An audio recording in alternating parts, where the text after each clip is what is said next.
I ran across an urban legend story from Pennsylvania that caught my attention. It was this deranged Halloween serial killer wearing a gas mask that reminded me of literally the Scarecrow out of the Batman comics. This small, anonymous mountainside town had this disfigured being wearing a breathing apparatus and oxygen tanks, peering at people, at citizens through their windows. He would then paralyze them with fear, or so it seemed. But the urban legend later went on to say this man, creature, being was actually pumping in toxins and gas to paralyze the victims inside. Now, once the victims would collapse, he would then break in and cut their throats in front of their loved ones as they struggled to crawl away into a pool of blood, but none would escape. Now, this event, of course, had to take place on All Hallows Eve, which at the time, the entire town was covered with this deep, eerie fog, making it nearly impossible for the police to see or capture the serial killer. But then Halloween, the following day, came, the fog lifted, and the assailant vanished, and another legend was born into nightmarish stories. Now you might see why this one caught my attention, so I got to digging, and I found more than some of the truths. Actually, most of them were true. Join us tonight as we peer through the fogs of facts or fiction to uncover the horrific true story of the Donora Death Smog. From a child born into this world, we are taught what to believe. Closed-minded we become, fearful to be deceived. Still we desire to know what lies beyond that locked door. The art of the storyteller, conjuring tales of legend and lore. History hidden, lost knowledge, things forgotten and the unknown. These are the things that direct us and will set the tone. Welcome, friends, to another episode of Nightmares on the Lost Highway.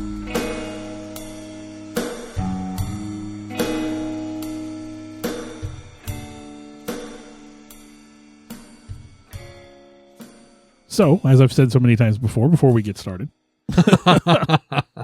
I found nothing related to a serial killer in the Donora Death Smog story. And there's not.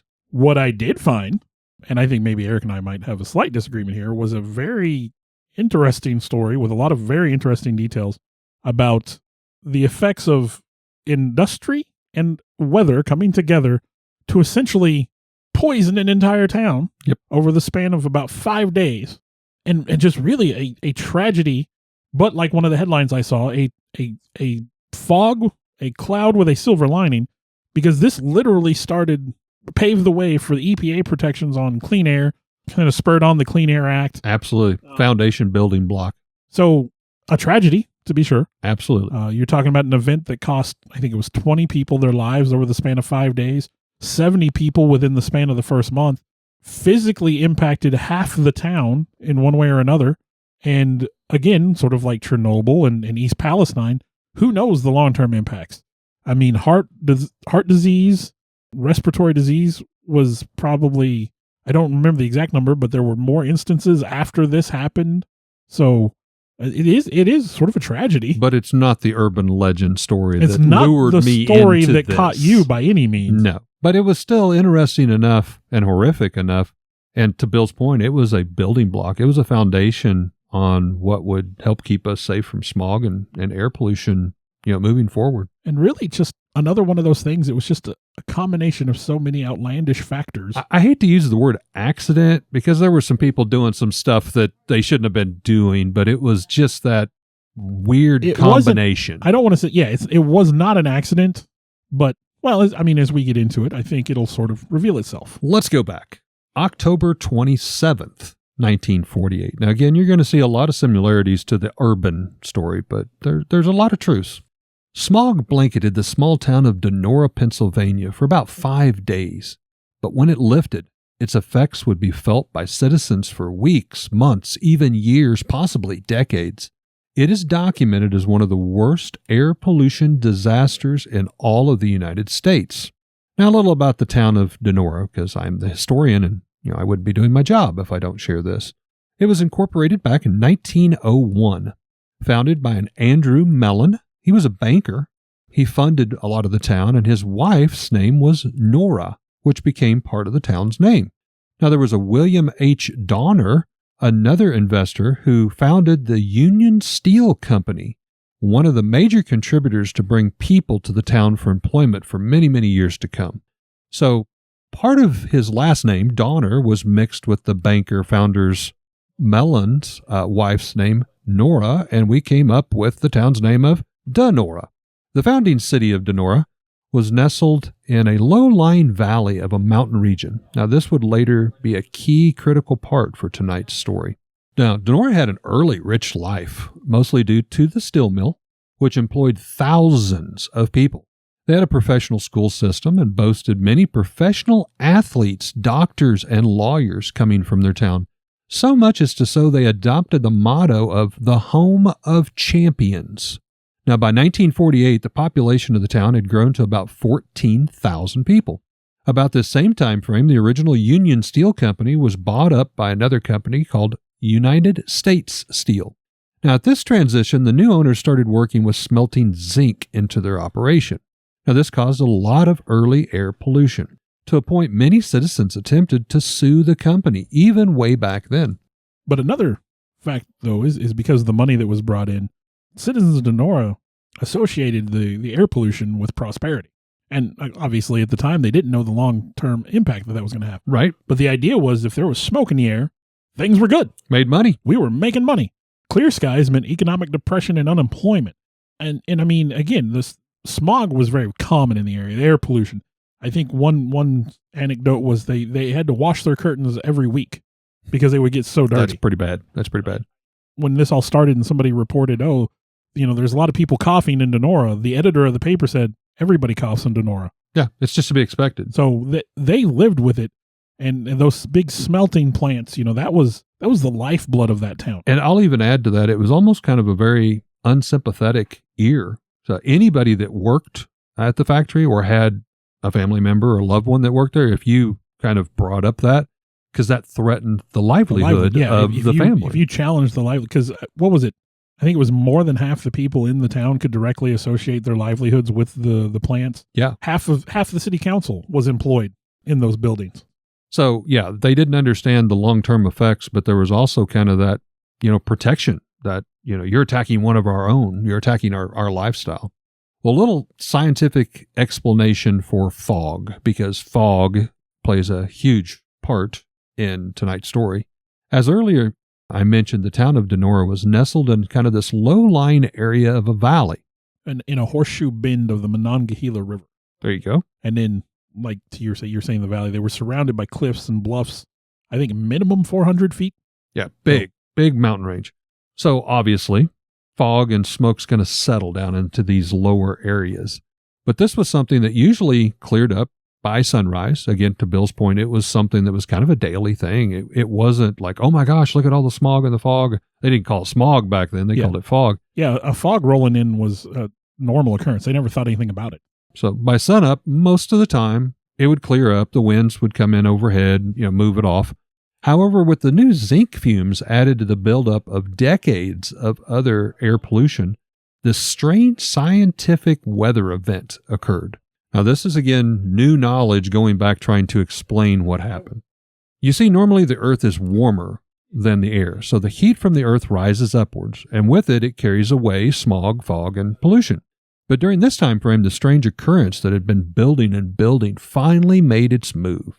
The air above the town was so filled with air pollution that it actually heated up from the sun, causing the air to be hotter than that of the Earth, and more in particular, the town of Donora below it. So the smog bellowed out of the smokestacks with the zinc now trapped into the pockets, just adding to the already decades of air pollution, close and closer to the Earth. And it could not rise. It was trapped with the heat of the Earth as it normally would until a weather change or wind or something came in and flushed it out. Now, this is what we now believe caused the disaster of Donora looking back on it. Now, for the citizens trapped in the smog bubble, we'll call it, of Donora, life went on. They tied handkerchiefs around their face and marched off to work as they would any other day.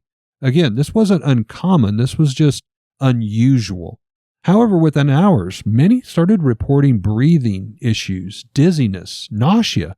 Houseplants and even pets began to die within the first few days, but no one was making the connection. The town's Halloween party even went on as planned, with hundreds of children walking the streets in homemade costumes. However, any observer from the sidewalks would have to strain to even see a silhouette of the Halloween costumes. The children were described as, quote, shadows moving through the gloom. The people watching the parade go by had to watch it through squinted eyes just to make out the little figures. I think that's Billy. No, that's not our kid. That's the One of my favorites is that they even played a football game on Friday night. The Donora Dragons. I love that name. They were played against their rivals, and both teams just gave up on a passing game in any way, shape, or form because you couldn't see the football in the air. Yeah, they'd pass the ball and it would just vanish into the smog. Can you imagine? So it was just a running game back and forth.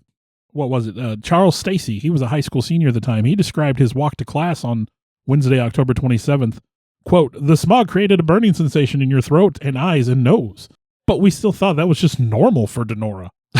I mean, they were so used to there being fog and smog. I mean, their air was just filled with sulfuric acid, nitrogen dioxide, fluorine, other poisonous gases, particulate metal, they had little fragments from the smelters in the air. Recipe for destruction. And then, you have this temperature inversion, like Eric said, you have this area of warm air holding down the other air, and they're already in this bowl-shaped valley, so everything is trapped in the valley, and then the warm air just moves over. Huge petri dish we're doing a science experiment on. Yeah, that warm air just puts a lid on it, and just, normally it would dissipate. Like you said, the sun would come up, the rain would come out, the wind would blow it away. Mm-hmm. But it was just unusually still. And not around Halloween. So this smog just accumulated over the town. The city sheriff, he goes on record and he says that while he was making his normal rounds driving the cop car, it was nearly impossible. He said, I had to hug the curb with the tire rubbing up against it so that I knew where I was at. Yeah. He had his window rolled down, listening for the tire to rub on the curb. He said he couldn't even see the end of the hood of the car.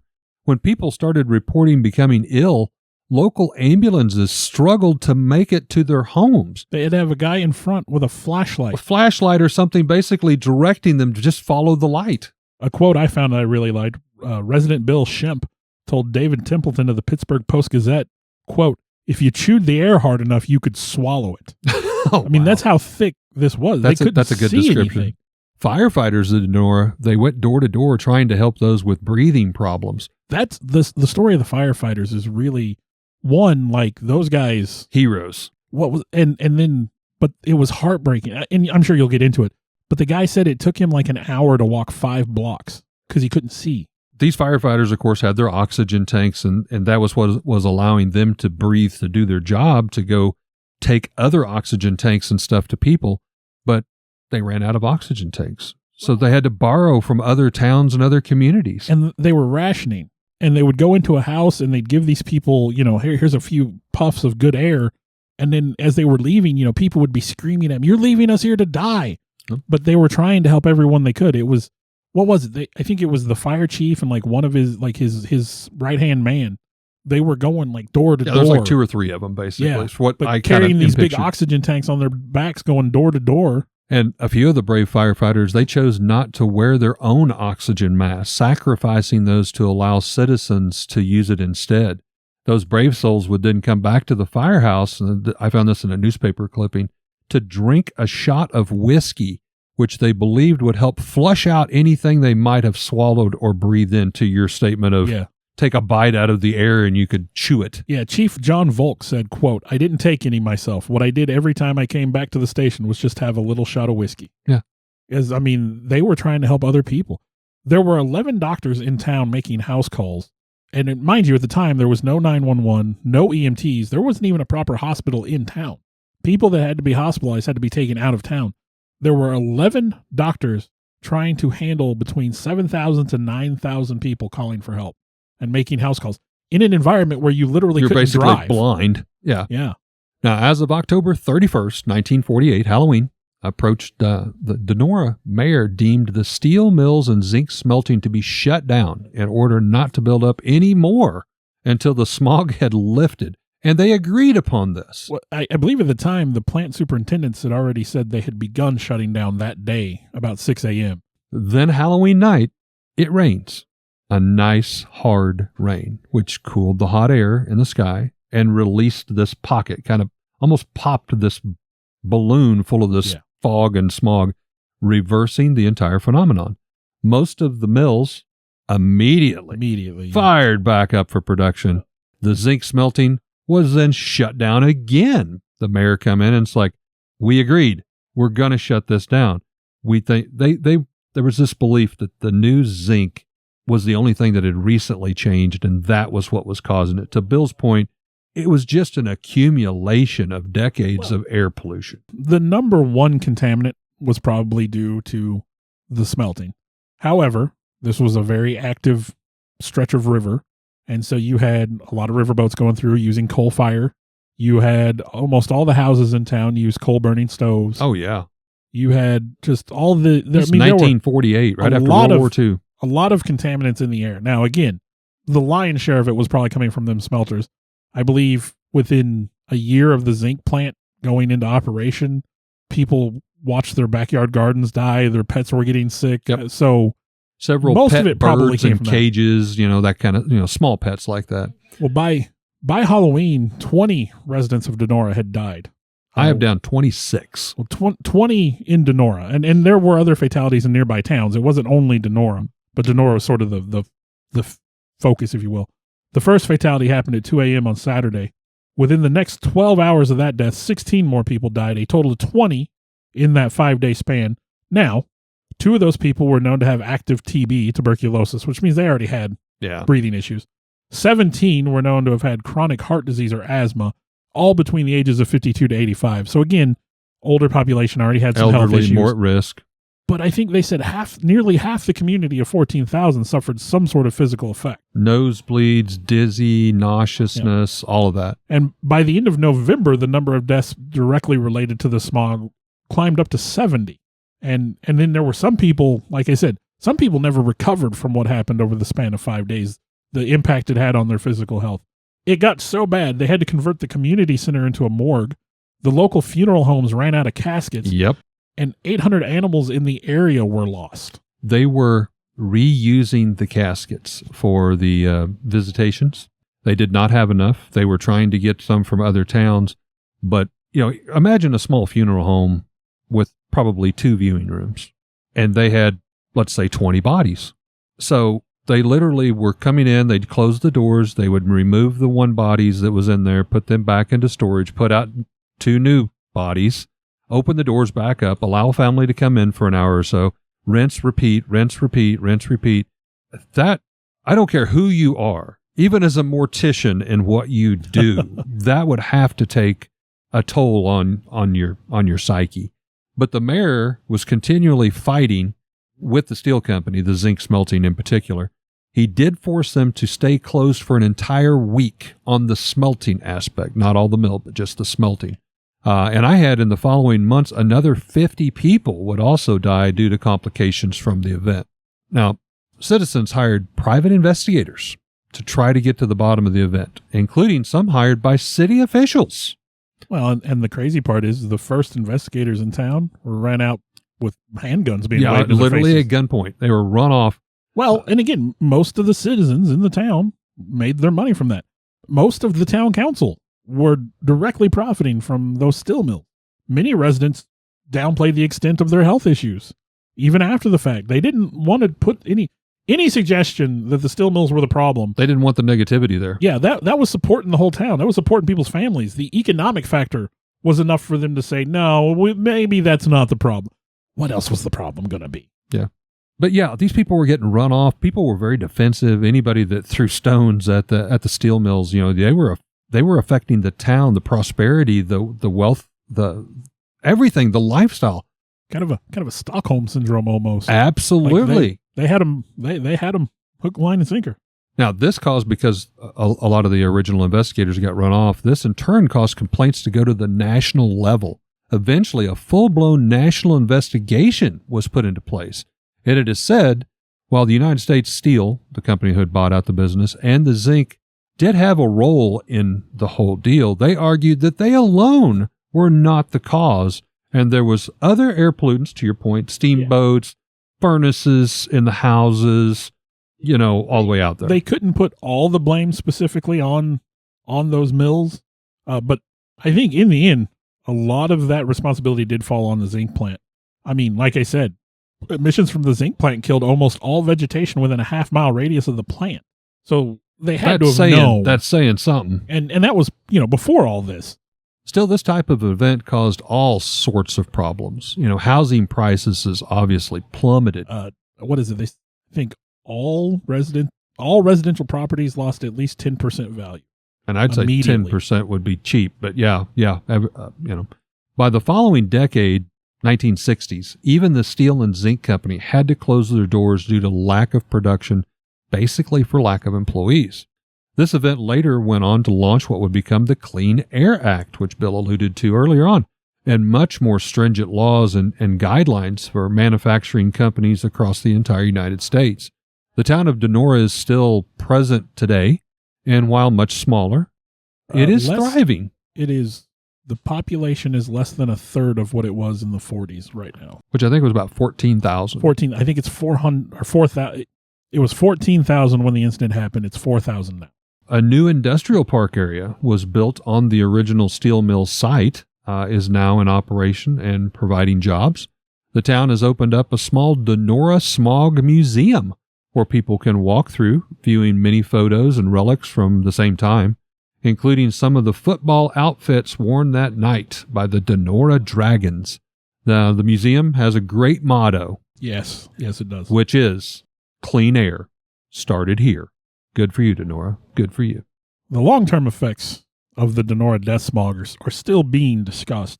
Like I talked about earlier, within the decade after the event, higher rates of cardiovascular disease and cancer were common in that area. And a recent report suggests that contaminants could still have an impact even today. I think they did samples of the riverbed, and those things are still trapped there.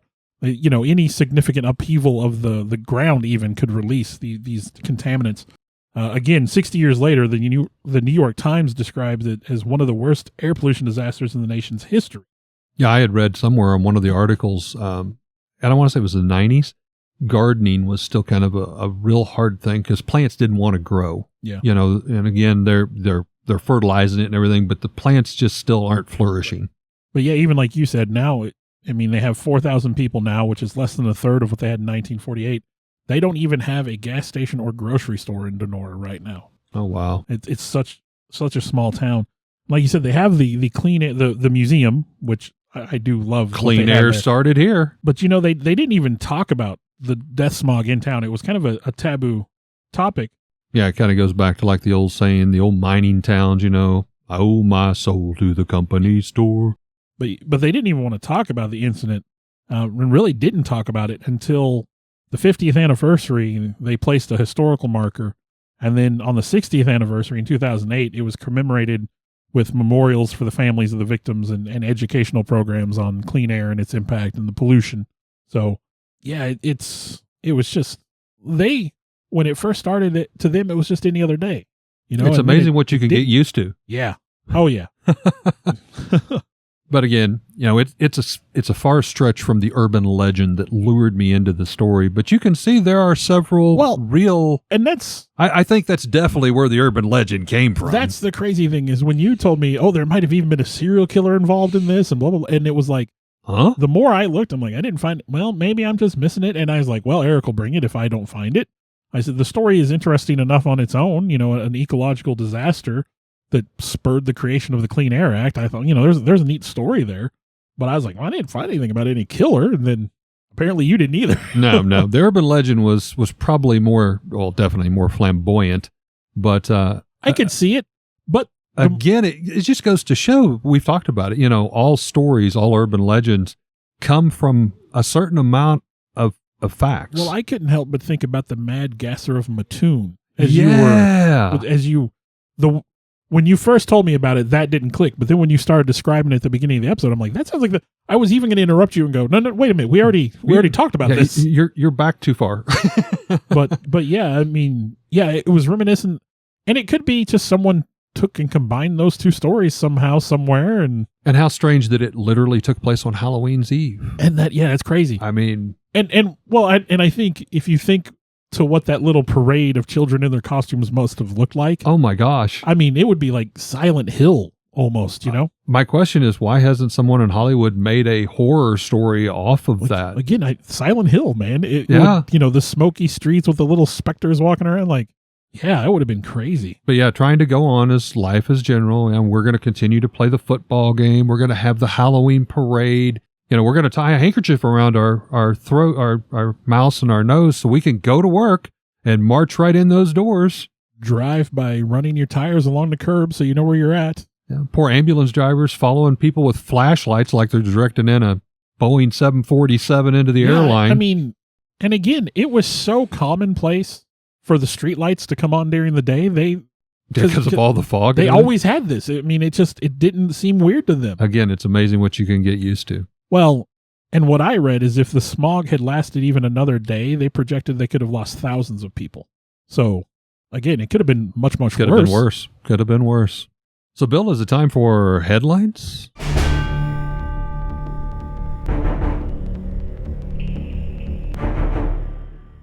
I picked one that I thought was, one, applicable to the story we covered, but two, applicable in the world in which we live. Fair enough. From newsmedical.net by Priyajana Pramanik, which I'm sorry if I messed up the name, from May 31st, 2024. So, just the other day. How early life exposure to air and noise pollution impacts your mental health. Insights from a 25-year study. Yeah. A recent study examined the impact of prenatal and early life exposure to noise and air pollution on mental health outcomes, specifically looking at depression, anxiety, and psychotic experiences in individuals aged 13 to 24. And what it revealed was increased exposure to fine particulate matter, to talk about like the metal contamination and all that, during gestation and childhood is associated with higher rates of depression and psychotic experiences. Furthermore, higher levels of noise pollution during childhood and adolescence were linked to increased anxiety levels. So, beyond just the immediate physical health concerns, you have mental health concerns as well. Existing research highlights the critical periods of childhood, adolescence, and early adulthood for the development of psychiatric disorders, with nearly 2/3 of the affected individuals becoming unwell by age 25. Meaning, if you deal with pollution, noise pollution, air pollution, by the time you're 25 years old, that's going to have an effect on your mental health. For the rest of your life. Previous studies suggested a link between air pollution and psychiatric problems, including mood, affective, and psychotic disorders, through mechanisms such as neuroinflammation and oxidative stress. The results highlight the importance of early life pollution exposure on mental health, suggesting that interventions that target the reduction of noise and air pollution could improve the mental health of our youth.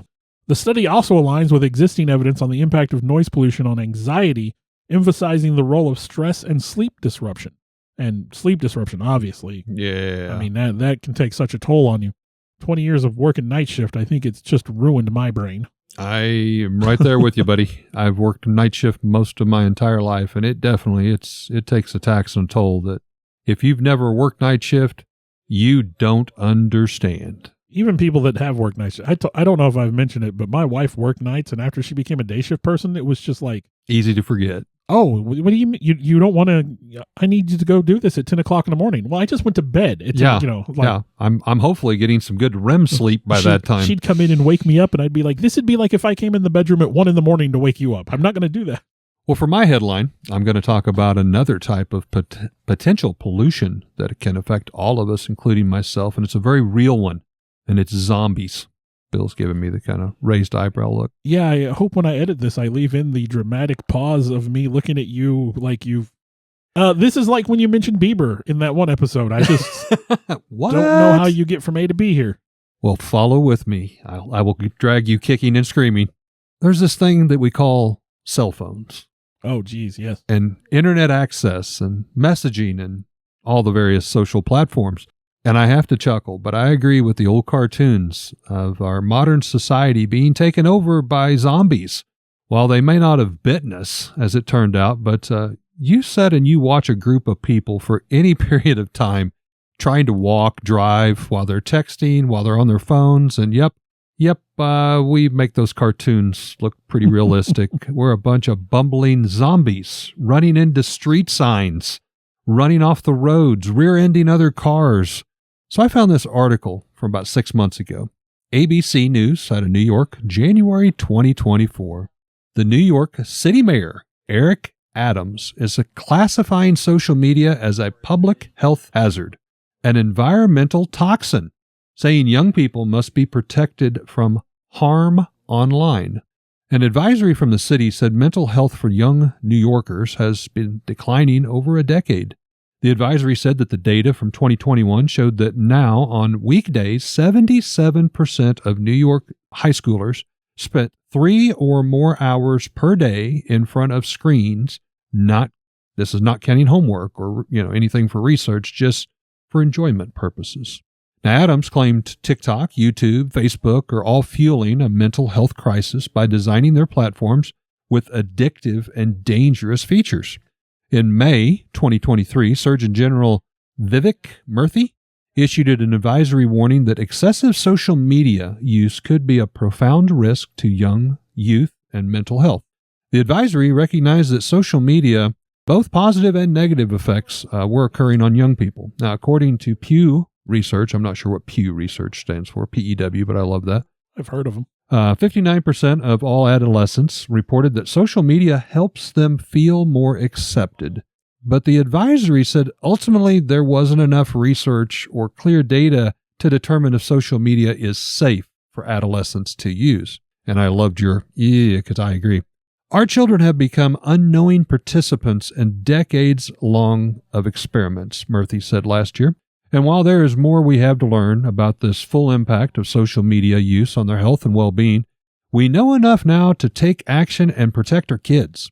In a response issued at the time, the advisory to Murthy, a representative from Meta, the parent company of Facebook and Instagram, referred to mental health as a complex issue and pointed towards other contributing factors such as limited access to health care, the COVID-19 pandemic, and academic pressure overall. Representatives for YouTube told ABC News at the time that they have implemented a variety of safeguards for young users, including adding digital well-being features, removing content that endangers the emotional well-being of minors or promotes suicide or self-harm, and exploring ways to further collaborate with researchers to further advance this. A TikTok spokesperson told ABC News that its companies have added user aids to improve youth mental health, such as bedtime reminders and age restrictions. The company also said that it built an application programming interface that includes public data on content and accounts on their platform, which is available to all U.S. researchers. Now, again, I have to be guilty of this. I have to admit, I have a hard time staying off my own stupid cell phone. I will admit I do use my phone for every bit of 90% business in what I do as a reseller, as an eBay seller. I'm always buying, I'm selling, and of course there's communication and people asking questions before they buy things. It is hard to escape from those ding-dings and bells and alerts and chimes that we hear to go off. It's seriously like we're trained rats that we're heading towards the piece of cheese when we hear those. Here's where I'm at. I think social media is the plague of the modern age. And I say that as someone who routinely uses Facebook and Reddit. You've sampled the water. I got rid of Facebook, to be honest. And if it hadn't been for you, I would have stayed off of it. But since we had to promote the podcast, I had to get back in. And then, of course, once you're there, you're there. Yeah. One of the things, well, I have a couple things I want to say. One of the things is, first of all, one of the best analogies I ever saw for social media was this. Don't get caught up in what you see on social media. People are not posting every terrible moment of their life. Amen to that. They're not posting about the time they turned the corner and stubbed their toe on the end table. They're not talking about the embarrassing incident where they flirted with somebody and it went wrong. They're not telling you about the cockroach infestation that came into their home, or you see that they're on a vacation in Tahiti, and you see their vacation to Tahiti. You see them going to Disney World. You see them having this wonderful dinner out at whatever restaurant. It's probably $75 a plate or whatever. What they're not showing you is that it's $75 a plate, and they're putting it on their credit card. Their vacation to Tahiti went on their credit card, and they're got a double mortgage or whatever, if that's even something you can still do. I've tried to tell my wife that. My wife Don't compare yourself to others. Well, she's pointed out these other people whose... Oh, look what they did. They went here for vacation. I know you're not really supposed to talk about how much money you make versus how much money, you're not supposed. But she talks about like, oh, I know what they make, and they make about the same as us. I don't understand how they can go on these fancy vacations. And it may be, well, honey, they don't have 3 kids. Yeah. Or, well, honey, I bet that's going on credit card. And then every now and then, because she'll be talking to a friend, she'll get a peek behind the curtain, and she'll be like, oh, did you know that so-and-so like has 3 maxed out credit cards? Yeah. Well, guess what, sweetheart? We don't. Or they're foreclosing on their car or their house. I would love to take my kids to Disney World every year. I would love to take a cruise. My wife's been dying to take a cruise. But I could do those things, but I'd be so deep in debt, it would be insane. Yeah, at what cost? Now, when I went to St. Louis last week, we were listening to the radio, and I kept hearing these ads. And the more I heard these ads, the more I realized how stupid these ads were. It was talking about, part of it is there's a campaign right now. There's a young man, and I don't know where he was from. He committed suicide. And his mother is trying to get access to his social media account so she can see what's on there, because she does not think that he would have been in that state had it not been for the things he saw on social media, which goes back to what I just said. You're not seeing people at their worst. You're seeing what they want you to see. Right. But I guess there's this big class action lawsuit against, like, I don't, maybe Facebook, maybe X, maybe TikTok, whatever. But it was like these companies knowingly put out addictive applications, and we're trying to sue them so we can. Well, no kidding. That is absolutely how it works. Yep. The term I've seen lately is doom scrolling. You just want to see that next article. You just want to see that next post. Hey, what's Jimmy down the street doing? Hey, what is this? Where are they now? Oh my gosh. Well, and my favorite thing is the people that go, oh, I've got 1,000 friends on Facebook. Yeah. You don't know those people. Yeah. Or let me attest to that. Being in business, I have Facebook friends. Yeah. I seriously probably have 50 people. If I'm lucky, I'll say 50 that I consider acquaintances at best to friends on Facebook. Well, and the danger is, and I love you, man. We're friends. We've been friends a long time. I'm going to say this. All right. Let me have We're friends on Facebook. I see your posts. I don't know how many times you do this on purpose and how many times you do it knowing what you're doing. But you will share links to things that are clearly not true. Yes. Or controversial. Well, I don't know. Like, you'll post a link to a movie trailer that is clearly like an AI generated thing. I love the new Pirates of the Caribbean one. I'm like, is he doing this? Does he knows? I'm learning to troll from my son a little bit. Here's the thing. I will literally be flipping through my phone, and you'll have this, oh, here's the artwork for whatever movie. I thought you were going to say the one who carved that magnificent statue thing that he was sitting in. Well, my thing is, those two, things like that. Good old AI But I like stuff. when you'll post like a link to a movie like, here's Marvel's new X-Men cast or something like that. They're not even to that. And I'm just like, I'll look at my phone. I'll be like, he knows this is bullcrap, right? And again, I don't know that, but I will say I fell victim to that early on. I am now sharing a lot of that. One of my new pet peeves, and we talked a little bit about this, is the new AI stuff. Yeah. Well, you can't trust anything that you see anymore. Now that you're owning up to doing some of this on purpose, let me dramatically wipe my forehead and say, whew. Because for a minute there, I thought you were just being suckered into everything. No, I'm not that bad yet. When a lot of that initial AI stuff came out, I'll admit it, I fell down the rabbit hole. Absolutely. There were things that I saw that I'm like, it looked too good for somebody just to make up. But then I'm discovering how easy it is actually to do that. Well, what I learned is I would see like, I was a huge Marvel guy. There's only like maybe one Marvel movie I didn't see in the theater, and that was just, I didn't go see the Marvels because I had just recently lost my job and money was tight, and I just couldn't justify the expense. Not that I had anything against it. I still want to watch it. I haven't seen it yet, but I loved the Marvel stuff. But I would see these announcements about like, ooh, look at Henry Cavill in his new Marvel costume. And it was like, I didn't know he was joining Marvel. What I learned very quickly is like, yes, you want these things to be real. And there are people that know that. Yeah. Oh, here's the trailer for the new Alien movie. Before there was going to be a new Alien movie. And I'm like, there's another Alien movie coming up? Yeah. How did I miss this? And that's the thing. My thought would be like, I surely would have known about that.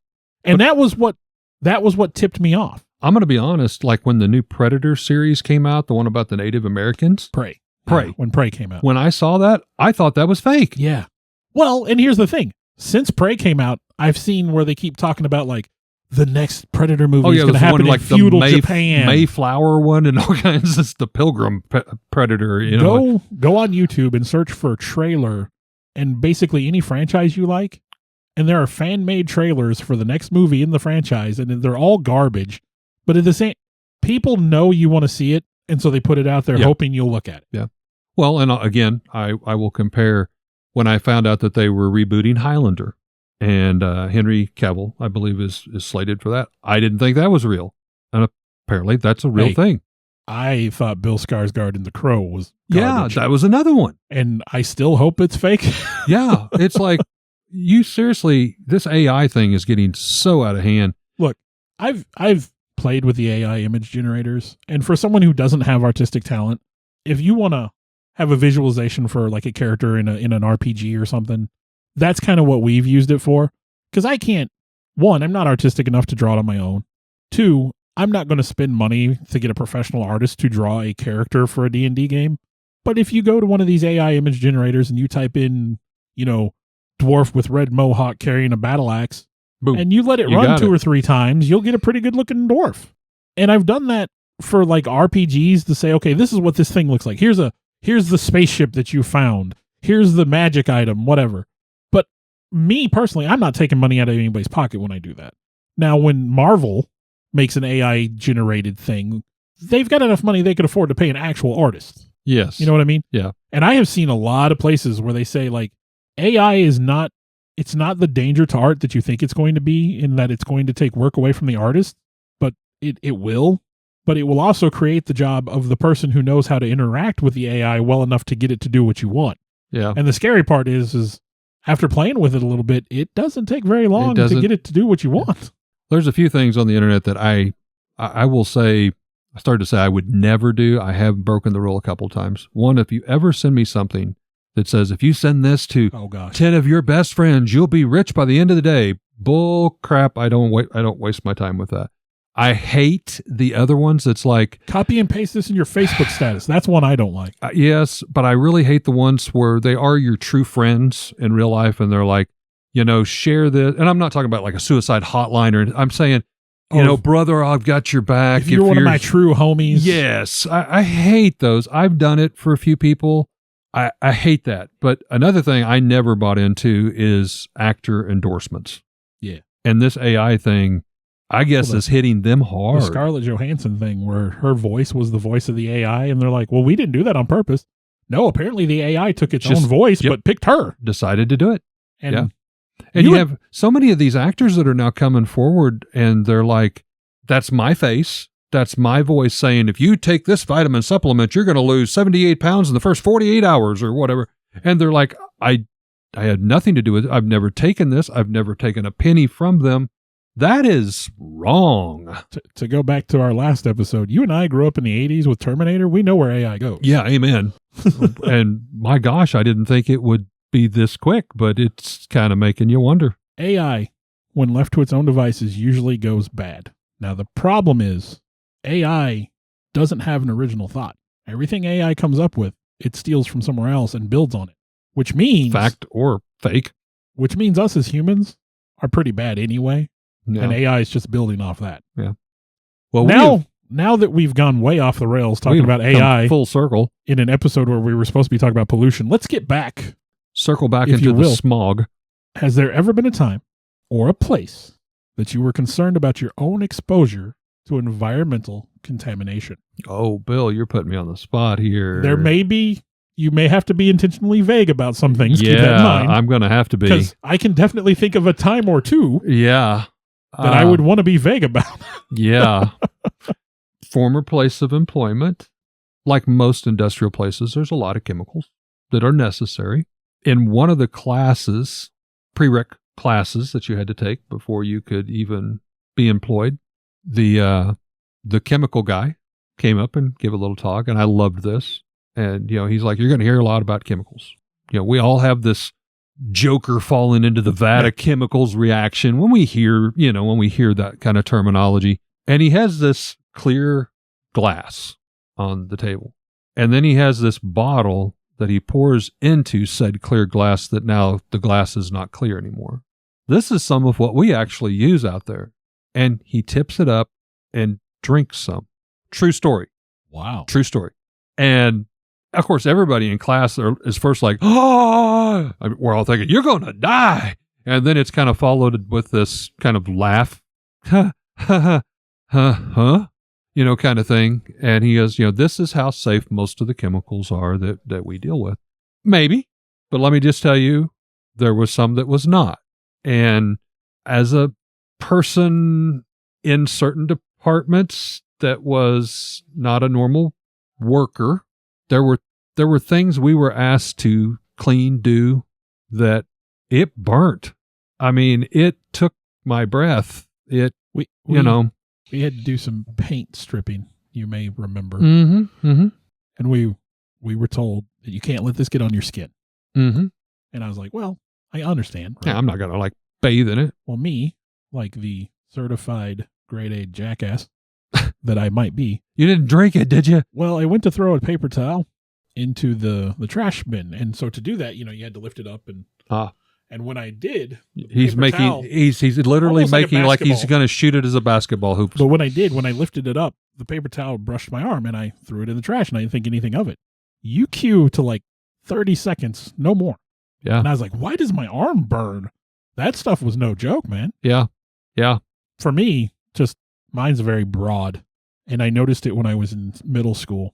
The buses would line up. When you have the different schools, the buses go one school to the next to pick up. When the buses would line up at the elementary school, the high schoolers got on first, middle schoolers, and then all the buses went to the elementary, and then the buses took you home. And the diesel exhaust. Oh, yeah. When I am exposed to diesel exhaust for very long at all, it gives me a very, very bad headache. Mm-hmm. And I've always wondered, clearly that can't be anything that causes you that level of discomfort cannot be healthy. That can't be good. Yeah, that can't be good. And to this day, if I get behind a diesel truck on the interstate or something, it takes your breath. Don't take long. And you get a headache.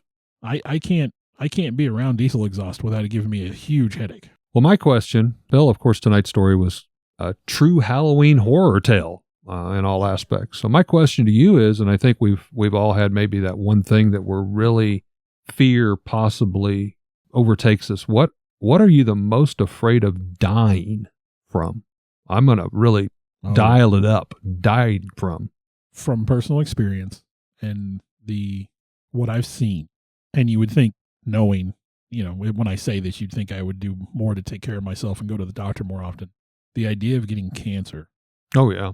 And suffering through that, seeing what my mom went through and knowing there was a 5-year span, and I'm sure you remember, where a bunch of our friends, mm-hmm. and myself included, lost somebody we knew to cancer. Mm-hmm.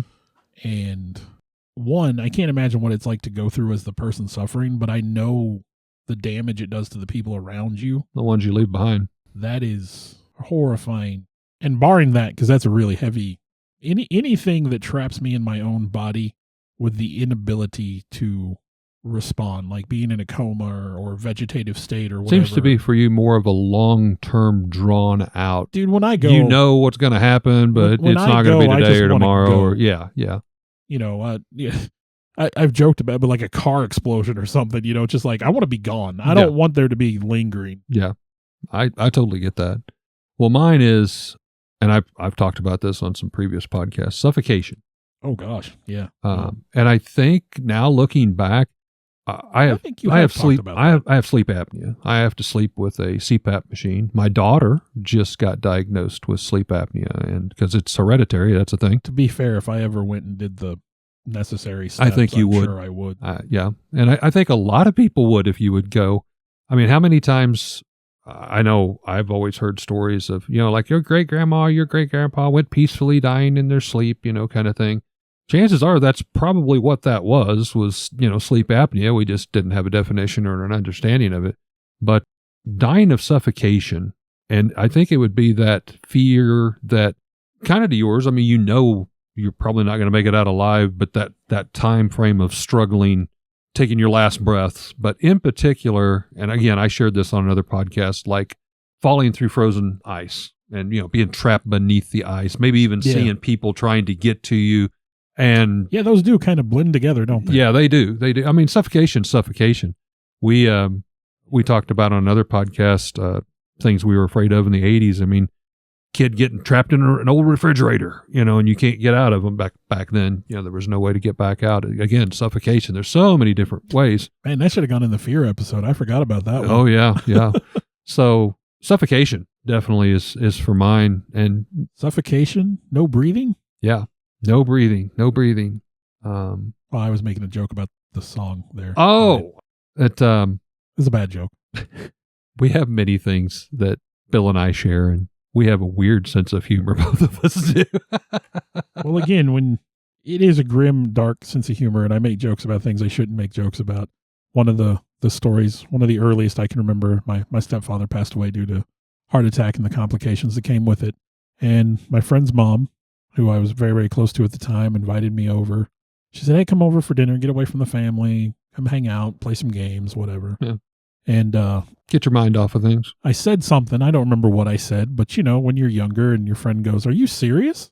And I said, serious as a heart attack. Oh, yeah. And followed it up immediately without pause. And I should know how serious that is. He was horrified. His mom, I'm pretty sure she slapped me if I remember correctly. Like, not like, violently, but like, on the arm or whatever. Yeah. Like, hey, that's not funny. Yeah. Too close. So, yeah. Well, but I think a lot of times people like us use that as a coping mechanism. I try to joke, and then it's not that it's funny by any means. It's just sometimes it's the only way to people. cope with it. Yeah. Me and my son have been having some disagreements about how funny the things I've been saying lately are. All right. Well, we hope that you've enjoyed a yet kind of menacing Halloween. Well, it's not Halloween, but a Halloween horror story that came true out of an urban legend, the Donora Death Smog. We thank you for listening, and we appreciate you. Hey, real quick, call to action. I think Eric would agree. We'd like to grow this. Nightmares on the Lost Highway. Absolutely. If you could, if you're listening on Apple, if you would go and give us a review and rate us. If you have some feedback, that's fine too. Whatever platform you're listening, follow us, rate us, give us some reviews. That helps get some recognition and gets our name out there. We do have a Facebook page, Nightmares on the Lost Highway. You can easily find us if you want to communicate with us. If you want to share some possibilities for future podcasts with us, reach out. We want to talk with you guys. I want to take a time to thank the people that helped bring this all together. Alex Tudor, you can almost call him our producer at this point. Sarah Tudor, who also helps with some of the technical stuff. I want to take a moment to extend thanks to Eric for letting us use his space to record in, kind of our makeshift studio. I, in turn, would like to thank Bill for, putting up with me and using this camaraderie to do something we both very much love and enjoy doing, and thank Bill's family for allowing him to spend all the time to work and clean up our recordings and present them in what you hear in the final terms, the final edition, if you will. And I'd like to thank all of you for continuing to listen. I know we've got some loyal followers out there. We do this as a labor of love, but we're happy that there are people that enjoy it hopefully as much as we do. Thank you very much.